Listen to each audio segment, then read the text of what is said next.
Hello everyone, Heidi here, just calling from a very quiet car with no children in it today.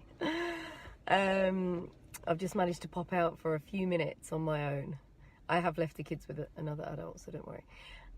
So today I want to talk to you about the importance of branding. So it's not something that is spoken about that much within the network marketing companies, like how we're taught, because generally we're taught to brand the company that we're with, but I believe that we should be branding ourselves. So I'm just going to start the engine, it's actually really hot in here.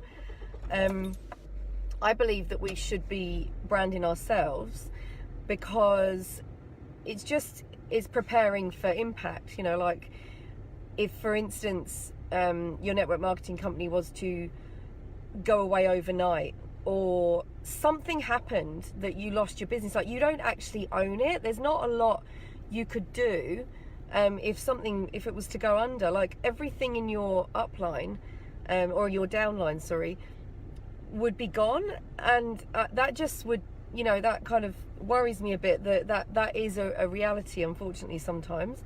So I believe that you should be branding yourself and creating your own, using your network marketing company to create your own thing.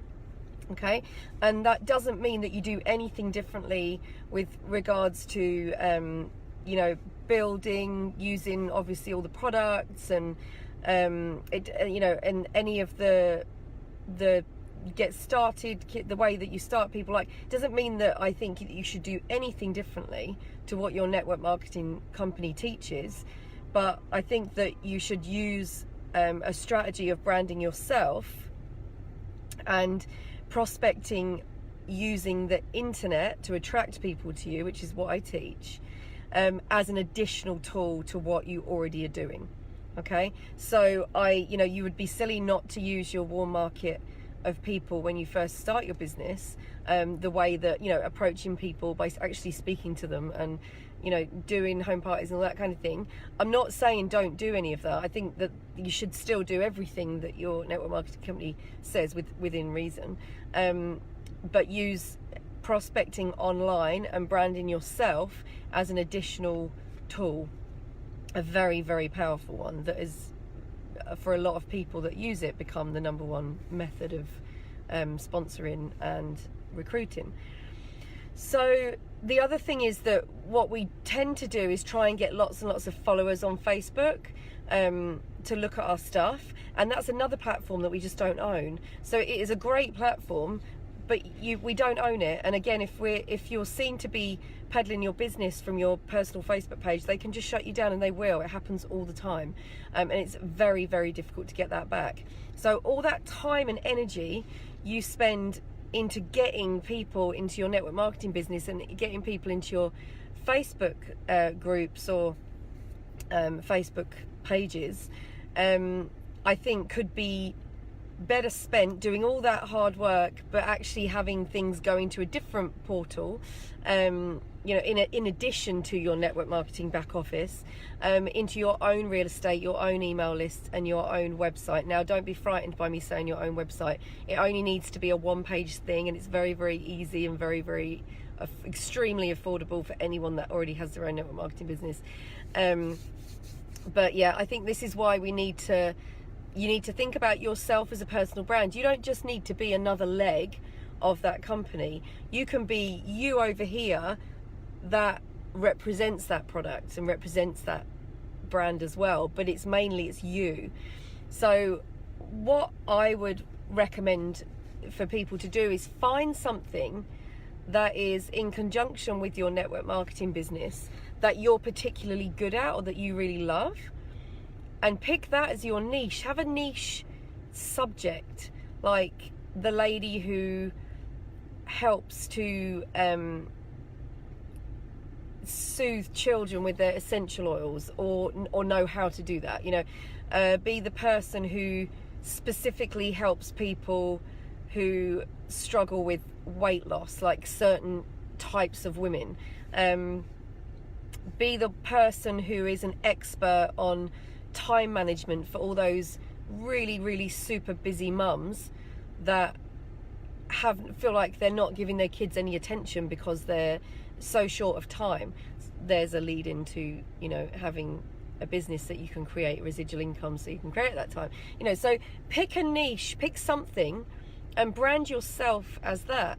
Okay, so you can go down the route of business or the product, and you know, say if you're in a travel company, you can go down the route of being like a how to pack for the family expert. You know, there's so many different things.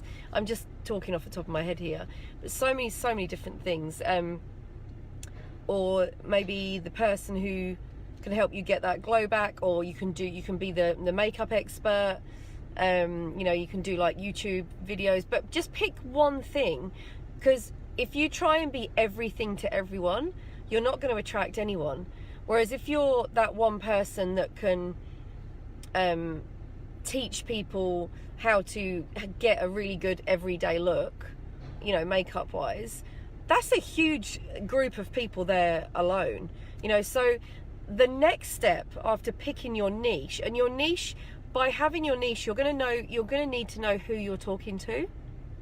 Okay, so you're going to need to be able to pinpoint the type of people that you're looking for, because believe me, and this is so true, if you try to attract everyone, you're going to attract no one, because you're not speaking to one specific person. And for people to want to deal with you, they need to feel like you're actually talking to them. You need to hit pain points. Okay, so you need to figure out who it is that niche that you've picked is talking to. All right, so whether it be mothers between the age of 30, 40 who have a couple of young children, or, you know, that's still a massive niche right there, actually, if that's a thing, a massive niche. I don't know if that's an oxymoron, I don't know. So once you've picked the type of people that you're looking for, that avatar, you're then thinking about what niche you're going to be. And then once you've picked that, you need to think about creating some kind of document. So we call it a lead magnet, but it's some kind of PDF or checklist or cheat sheet or an audio or a little video series, you know, 5-minute videos. And we call it a prospect magnet or a lead magnet.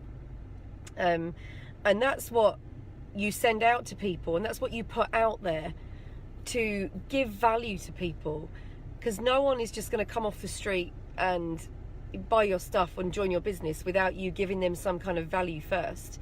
So a lead magnet is an absolute must, and I'm putting together a little lead magnet package course kind of thing to help people with this, because this, by putting that out there to people, it, number one, sets you apart as the expert. Number two, you're doing something that 99% of other people are not doing in their business, and they're not willing to do. And it really just sets you apart. It shows that you're that person that's going above and beyond, because you really need to, you've got to put stuff in people's banks, you know, speaking figuratively, before they're going to come back and want to do business with you or buy your products. You need to give them information and advice, educate, entertain, and inspire. Okay, but the beauty of the lead magnet is you create it once, and it's like a, you know, it's either a file or a PDF or something, and it just sits there until people decide to grab it, and they give you their contact information to get it. Okay, so these people are people that are super interested in what you have, and you can always tie that back to your network marketing business, because that's the reason you created that niche in the first place, because it ties into your network marketing business. So the lead magnet is a really important thing. So, and it's a great way to get yourself out there and niche down. Pick something in your business that you prefer. If your business does makeup, skincare, and nutrition, for instance, just pick one of those things to be a real expert in. You don't need to be an expert in everything. Okay, so if you want to know more about this and find out more, then there's a workshop that you can watch right now. It's available right now, and the link is above. And tune into that, and that'll give you a lot more information about when I talk about branding yourself, and how you just don't be frightened about just being you, because whatever your story is, however boring you think it is, you are just like so many other people out there, and your story, if it's not some great big rags to riches story, is completely attainable. People are going to see what you're doing and think, I could do that. So you need to keep it really simple and really attainable. The rags to riches stories of people who, you know, grew up in a car and now they're billionaires, are great, and they're really good, like, value to listen to, and they're really inspirational, but they're not relatable. We can't relate to that very easily because we didn't have that experience. A lot of us didn't. So yeah, so don't be frightened of just being you and branding you, who you are, and the things that you love. Okay, so I hope this is helpful. Click the link above if you want to watch the workshop right now, and in the meantime, take care, and I'll speak to you very soon. Bye bye.